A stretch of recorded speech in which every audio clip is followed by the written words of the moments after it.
Day 23, doing this, keeping this going. I was feeling pretty bad yesterday, and talked over with my wife, and we just had some time to chat and feel a little bit better. I think overall it's been a lot, the last couple of days, and um, I don't want to get too much into too many details, but my wife might have to work either really far away or pretty far away, like an hour and a half away from our family for the next year. And, not great, not ideal. I think I'm still trying to like wrap my mind around what our life will be like, doing it like that. Um, just sucks. It's just not simple. So, but I'm sure it'll go by. I'm sure it'll be fine. But, ironically, day 13, when I stopped posting on Copilot University, like the next day, I think I stopped posting like a Tuesday or Wednesday. The next day, a guy reached out and wants me to coach him on his business. So ironically, I think it was 800 viewers. Once 800 people saw it, I finally had one person reach out that wanted to like do it. So, we'll see how it goes. His name's Trevor, and I don't really know what I'm gonna do with him yet. I think I don't think he knows what he wants either, but I think I'll use it as a good test person to decide if this is what I want to do and spend time on and invest in. So that's what I'm gonna do, is just like I'm gonna throw a couple hours at him and see what we get out of it. See if it's anything useful. But yeah, I think the last 3 days I've just been really trying hard not to fall into too dark of a depression. It's just been hard, just like my sister's got stuff going on with her, my wife's got stuff going on with her, and and it all affects my life and how often I see these people, and and it's just hard, but I'm trying not to like make it one thing into everything, and I'm still pretty stuck with my property project right now. So I'm just trying not to be too hard on myself during this process, during this part. It's just not simple, I just wish there was an easier way, but I mean, no one's dying. No, like I gotta just. I know I'm like really pushing the limits of everything. I'm really trying to like optimize my life, and I need to like just let go of the fact that some things are out of my control. I mean, I'm doing great with my habits, right? I mean, I'm still doing this, doing my fitness goals. I on day 6 of eating less than 1,500 calories in a row, so I've lost a lot of my water weight, and I'm down like 5 or 6 pounds now. So that feels good. I'm starting to see just when I really really squint, I can start to see my abs again, which is nice. I haven't done that in a long time. So I think I'm just getting in good routines where so something my dad told me that opened my eyes is this will be interesting. So my dad told me, and I truly believe that we are the same as one of our parents deep down. Like we're like kind of like if we were born at the age that they were born, like in the year they were born, then we would have lived very similar lives, like with some exceptions. But like the more I think of my parents or my dad as like a twin brother that was born before me, and like we kind of lived similar lives and made similar decisions, the more I feel connected to him and to everything, and the more I feel like things just kind of flow, and I feel more a sense of community and a sense of like purpose. So that's been really good, and I highly encourage you to especially the older you get, like try to, I don't know, think of your parents as friends more than like your parents, because I think it makes things simpler. But he told me something that I heard at the time I didn't really understand, and it's true about me too. It's like, it's crazy. It's so funny when your dad tells you something and you like it's so true about your being too. Like he's just talking about his life or his decisions or something, and then it's like, wait, that happens to me. Like he has this like weird medical condition that he doesn't like talking about, and like I'm pretty sure it happens to me too. And we just like, it's just something like, it's not like it's just kind of annoying, like some like, so it's kind of like an allergy, it's like Like me and him both have this thing where if we eat a banana, every 10th banana makes our like tongue itchy. Like it's not every banana, it's just some bananas. And it's like sometimes we'll eat out and like that'll happen. It's just like weird stuff. But he told me that he's like, Brian, I'm not really addicted to sweets. Like I can go without eating sweets, but I'm addicted. I've realized in my age is like I'm addicted to crunches, and I never thought of it that way. That like you can be addicted. Like I'm addicted to. I think that I'm addicted to sugar and chocolate, and I'm not addicted to caffeine because I broke that habit a long time ago. I don't drink coffee. I only drink pop periodically. But I never thought of it as like a texture or sensation thing. Like I think I'm addicted to chocolate for sure, but I I'm not like I don't know. I smooth chocolate like drinking a bowl of chocolate does not sound fun to me. Like we got ice cream last weekend. We got ice cream, and I thought the ice cream was so good. The Blizzard I got, whatever the brand Blizzard, because I had a crunch in every bite. When I really like break it down, that's what it was. It wasn't like that. It was like an ice cream bite without even a chocolate ice cream bite without a crunch in it, without something to chew on. It doesn't do it for me. It doesn't like feel like I'm like, okay, that's ice cream's good, but like the crunch is like, and so learning that about myself, what do you do with that information? Like, first of all, it's just cool that like once again you're like your dad is like telling you something that is true to him, and it opens your eyes to like what's true to you.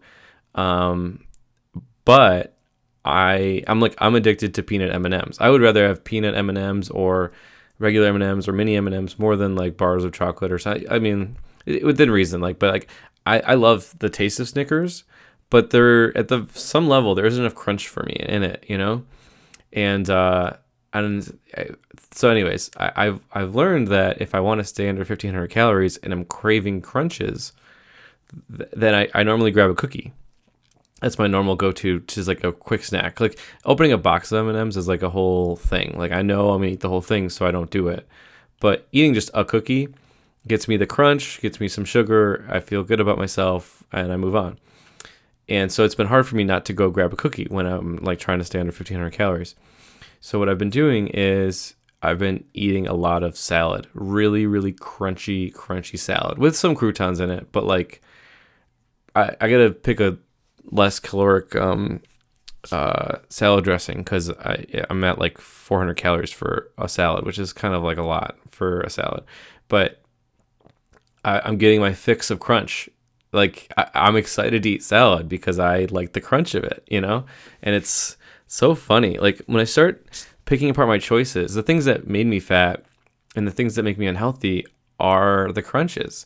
And I need to find a way to replace like I love potato chips. I'll eat potato chips, like I'll eat the whole bag every time I open them. It's impossible for me to like not do that. And but the idea of eating like a crunchy potato chip or a soft cookie, like the chewy cookies. I used to love the chewy cookies, the red Chips Ahoy, but now I don't. I think it's a crunch thing. I don't really.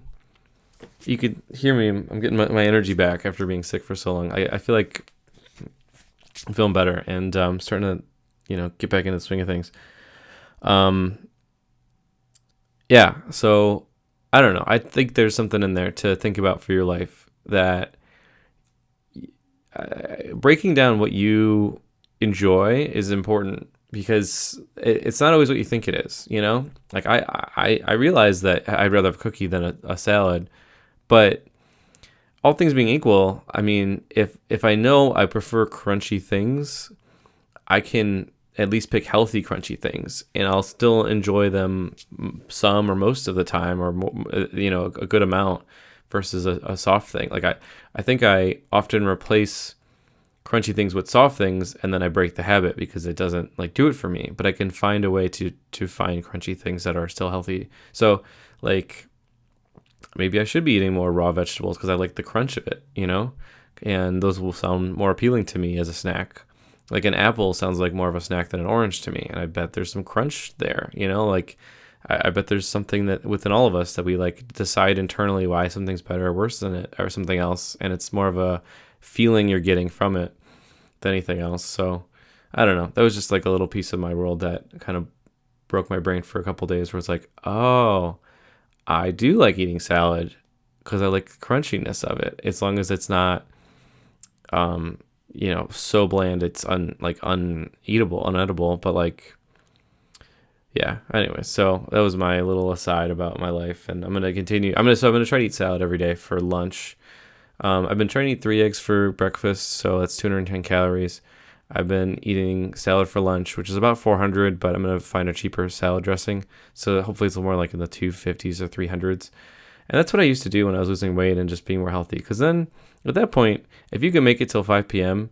and you're only 500 calories in, you can have some pretty fun nights. And you can have a beer or two. You can have a couple, maybe a cookie or two. You can have a pretty decent dinner as long as it's not like covered in oil or fat. I mean, it's really hard. As long as you like eat those two things to start your day, as long as you don't go absolutely stupid crazy for dinner, you're doing pretty well for calories. I think the thing that people, I think the easiest way to gain, I mean, weekends too. I mean, obviously if you're like going out and drinking a lot or going out to eat a lot, that's a whole nother thing. But like if you're at home and you're at home most days, right? You're not eating out every week.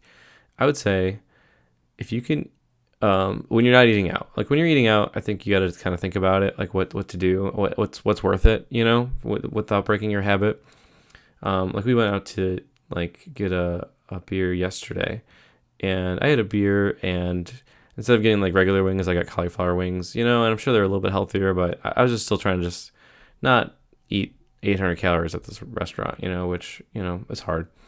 So I'm just saying, when you're building your average day, I think I lost sight of this for the last couple of years. It's like, this is one of my rules. I say this all the time. It's like, if you're not going to remember the meal, make it healthy. It's simple. It sucks, but if you can make it a little bit better, like I'm not going to remember anything I ate for lunch ever, like who cares? I don't remember what I ate for lunch 3 days ago. I don't remember what I ate for lunch 5 days ago. You don't remember these things. So you might as well make it healthy, you might as well like give yourself a gift in the future. And that's hard too if you're like stressed out or you're just like in a zone where you're like, what about me? What about me? But I think like the crunchiness argument is like, if you can find the thing that makes it a little bit better, and you can have any kind of salad. Like I buy these like bags of salad and they're pre-made and it's like $3 or whatever.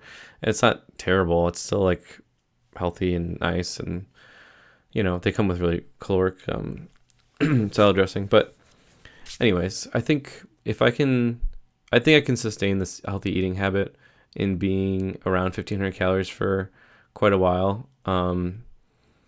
As long as I can go be at lunchtime or be at dinner time at 500 calories, because then I get 1,000 calories to play with at dinner time and nighttime and snacking and having a beer or whatever at night. So I think that's the best way I can organize my life to still complete my goals and not hate it, and still enjoy it.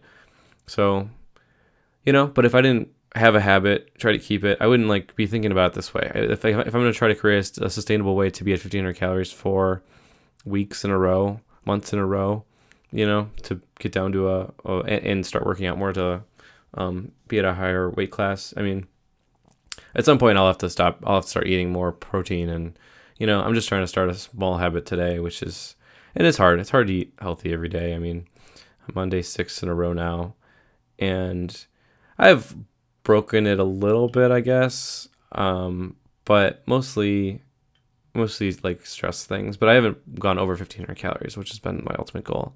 Like some days I come in under that, but and some days I can't because I'm just like starving or whatever. But replacing a meal with a bag of vegetables has been really helpful because it fills you up, but it's only like 120 calories, something stupid. So that's kind of where I'm at, starting that new habit. I think I'm going to start doing a larger workout routine along with it to keep pushing me in that direction too. But I like that I have one guy for Copilot University, so that gives me a good trial and error and see if it's something I enjoy or not. I think I enjoy helping people. I just think it's hard to know all the pieces of it when you get started, I'm enjoying this because it's a good reflection point and helps me like just let go of my brain. Like I've been wasting so much time the last couple days. I just think I've had trouble focusing the last couple days, and I'm really trying hard not to like make it a me problem, like it's something I need to go do or go fix or be upset about. I'm trying to like just be okay with it. That I don't have focus sometimes.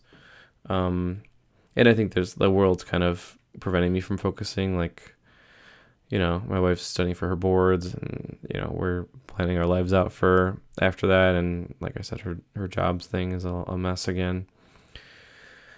So, we might have to move and all that stuff.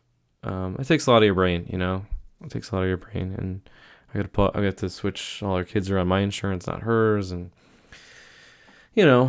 things that in your 20s you just they don't come up. They're not real problems. They're not big problem. My wife's still studying for her boards, and she wants time to study, and that's time away from us, and that's more time I'm doing more things. And and it's so funny, right? Like just a week ago I was like top of the world, like so happy with, like excited that we were done with residency, and thank God I do this, right? I'm doing this like reflection podcast thing because it's like it helps me remember that was like 4 or 5 days ago that I was like through the roof, like so happy with everything. And then like a couple things in your life change, and what do? You just go, I don't remember that part. I remember what I feel now. That's what I'm thinking about. I'm remembering this week sucked, but we only remember the last 3 weeks, and even so, we only really remember the last week or two when something major is happening to us, And that's such a weird way to live our lives every day, because it's hard to make long-term decisions, and you decide what to do with your life long-term if you're only worried about the last week or two, We watched the movie Whiplash last night, and aside from it, like I feel like it ended in the middle, which was kind of weird, but I feel like they had a good argument that like you do need to like let go of certain things to become great. And I was reflecting on, I should mention that I was reflecting on that yesterday after I did my podcast for that day. I was reflecting about day one Brian. Like if you go watch me day one, like I'm pretty like shy and introverted more than I usually am, I think, now that I'm more comfortable doing this. But I would like, I want that guy back. This week, that guy was not around. That guy was inspired. He wanted to like rule the world. He thought he could.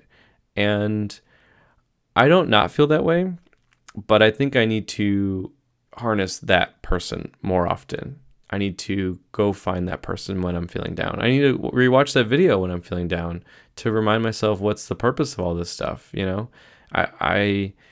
it's easy to make these videos when I'm feeling great, but it's hard to remember why I'm doing this, why I'm pushing myself, why I'm pushing my life forward, when it's hard, because it doesn't feel like the right time to do it. It doesn't feel like it's a good decision to push forward right now.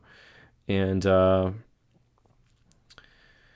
I got to find some good habits with that when I'm feeling down and depressed, to like put on, watch a video of me being inspired or something. I don't know. I've never videotaped myself this much, so it's kind of been hard for me to like understand how to use it. But I'm not trying to like be egotistical and full of myself, but it's more like I need to see me. Like I need to see someone like me doing something I think I can do, and sometimes that person is actually me on a day I'm inspired. So that's why I'm really glad I'm recording these, because it's like I need to watch me back and see how good and bad I can be. I want to see me inspired. I think that will continue inspiring me by watching me be inspired.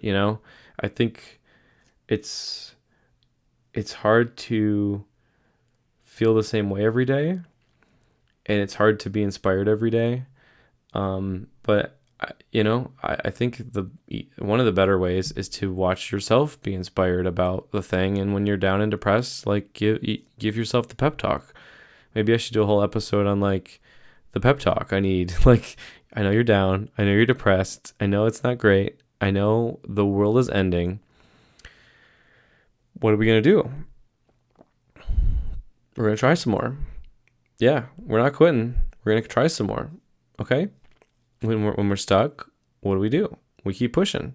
Okay?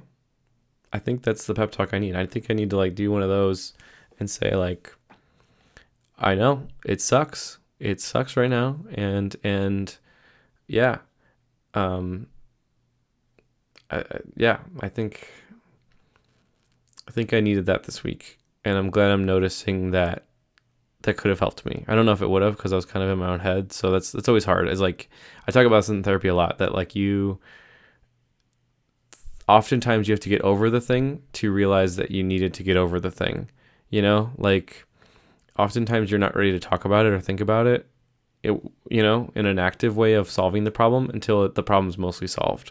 And that's such a hard thing. Like it's like kind of I work in hospitals, and like the hardest part of being a patient in a hospital is you're being told to follow other people's instructions exactly, but you're not thinking clearly because you're sick. You're not well, and so of course you're not following everyone's instructions exactly. Of course you're not listening to the exact instructions of the prescriptions and everything. Like of course you're kind of depressed and you're feeling like you're not able to do the same amount of things or level of things that you used to. And that's sad and depressing, and often it's circular that makes it worse. But the hard part is like it gets better, but in the times where you're the sickest, you're the least available to understand and listen, and that's, I think, a really big problem with the whole healthcare in general is like humans don't feel like they can get better when they are not good, when they're not better.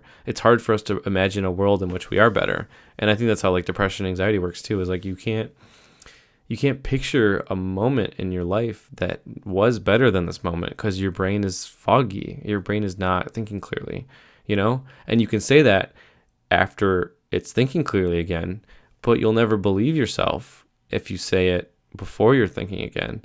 So I think there's like, there needs to be better ways of like breaking that part of your brain down that is not believing that better can exist, because you just don't believe it at the time, I think about that all the time. It's just like, especially depression and anxiety. It's like people with the most depression and anxiety don't want to talk about it, don't want to do anything about it, and feel like there's no end in sight to it. They don't want to get help for it because they can't picture a reality in which it's not there anymore. You know what I mean? It's like I don't know. I can't think of a good analogy on the top of my head, but it's like you just can't picture a world in which that part of you doesn't exist anymore, or that voice in your head isn't there because the voice in your head is screaming.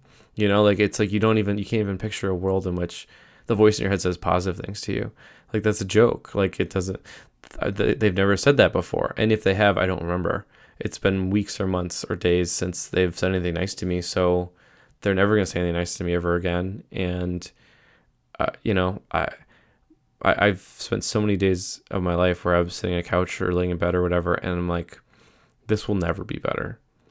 And then 3 days later, it's way better. You know what I mean? But I believed that it'll never be better 100%. And I thought there was no point in seeking help or getting help or trying at all because it would never get better. Like there was no way you could convince me it was going to get better right then or there. There's no chart you can show me. There's no doctor that could meet with me. Like there was very few things that would wake me up out of that trance of like knowing that I was right about that, because you just think and you're not thinking clearly. Like you're not thinking long term. You're taking the last hour or two of your life and you're projecting it for the rest of your life. And it's like, it makes no sense. Like mathematically, logically, it's literally comparing like a seedling to an entire forest and saying these are the same things, like the amount of time, amount of energy, like everything. It makes no sense. Like, but you can't, you don't believe it. You don't believe that is possible, that you're wrong. Most of therapy is I've learned this. It's like, it's learning that you put yourself in a glass bubble, that And it's just, and you forgot that you did it. You put yourself in this glass bubble with your own thoughts and actions. And there's nothing keeping you in the bubble other than you forgot you're in it. You forgot that, like, you decided this is your life. You decided those were the expectations of your life. And you decided that you feel bad about them now. Like, nothing about them changed or, like, was given to you or forced on you. Like, you kind of decided what is good or bad. You decided what's a good or bad life, a good or bad feeling, a good or bad amount of something, quality of life, living, energy, experiences. You decided something should be a certain way, and it's not that way. And that's a problem, and it's your fault. Like, that's the biggest part. It was always my fault the whole time, And most of therapy was realizing that I put myself in that box. I said everything should be a certain way, and it's not, and it's my fault. And my therapist would be like, "Do we know that's true? Why is that true? What about your life needs to be that way? Why does it have to say should in the front of that sentence? Why can't it just be the way it is? And why can't you just enjoy it or not enjoy it, but not, think that it's your fault, And that, like, it took me years of that to, like, open my eyes that, like, I created the glass box or glass bubble that I'm upset about. And I could easily just leave it whenever I feel like it. And I just choose not to. I choose to be all caged up all day, like, in my own thoughts, thinking that things need to be a certain way to be good, And then I finally, like, listened to her, like, listened for the first time that, like, I can just go for a walk, And I can just remember that I'm just a little dude sitting on a big rock floating around in space, Like, when it comes back to that, like, obviously, like, you want your family and friends and everyone to be happy, but, like, also, like, we're just floating around in space. Like, we're just, like, what is the point of this? Like, my worries and fears kind of, like, melted away once I stopped letting myself be so worried about the bubble I was in, and just realized that, like, that's a bubble. That's a weird expectation of reality that I made up, and it's not going to be like that every day because I made it up, and that's not how reality works. Reality's chaotic and confusing and unknown, and like I said, we're just floating around on a planet. Like, it's not it. I can sit here and complain about how the way the world should be or shouldn't be, and how my life should or shouldn't be every way, but, like, there's also, like, nature and evolution and space. Like, it's all happening with or without my permission. It's all happening with or without me deciding it's good or bad. It's gonna happen if I'm happy about it, or it's gonna happen if I'm sad about it. It doesn't really matter. I'm choosing to be sad about it. I'm choosing to make up a world view that thinks the way things are means I should be sad, rather than thinks the way things are I should be happy. And I made up that worldview. That's my decision. I didn't realize I was in the glass bubble making that decision, but it's a decision I made. I decided that I was unhappy if A, B, and C were happening. I made that up, though. No one. That is not a law of the universe. Of when you should be happy or not. It's your own representation of your worldview of what is a good or bad thing.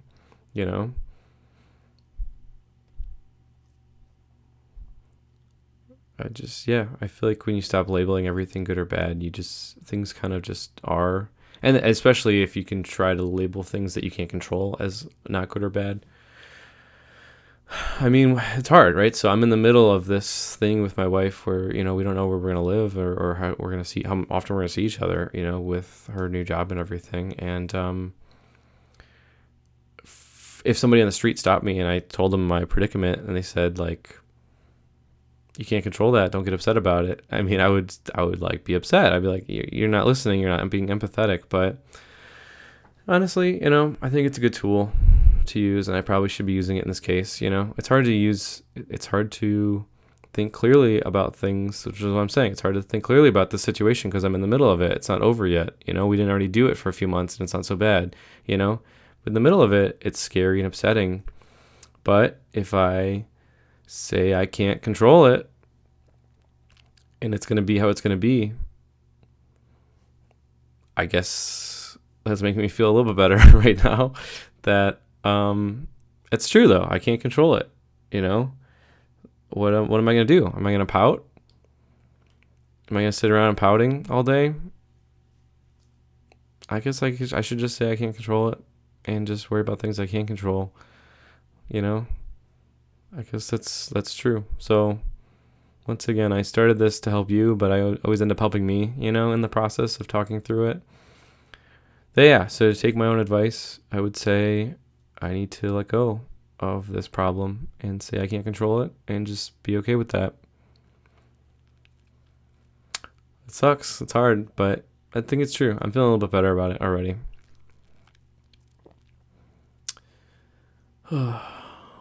This podcast thing is so weird. Like, I really enjoy it because it like helps me like unload my brain, but it also like lets me hear my brain back to me in a more objective way than I would if I was just saying it to myself without speaking it out loud. Like in the habits book, they say like if you're gonna do something negative to your worldview or your habits, like actively say, like if you're about to eat a whole ice cream sundae, you should say, I'm about to eat this whole ice cream sundae. This is not gonna help me achieve my health and fitness goals. This is gonna make me feel worse. This is not gonna help me at all. And still eat it, go nuts, but it's supposed to take some of the pleasure out of it. And next time when you choose the sundae, you probably won't choose the sundae because you remember doing that to yourself, like verbally saying it out loud, like this is a bad idea. And I'm kind of thinking this podcast thing is like internal therapy for me because it kind of like lets me hear back some of my crazy, some of my like worries, some of my anxieties, and realize that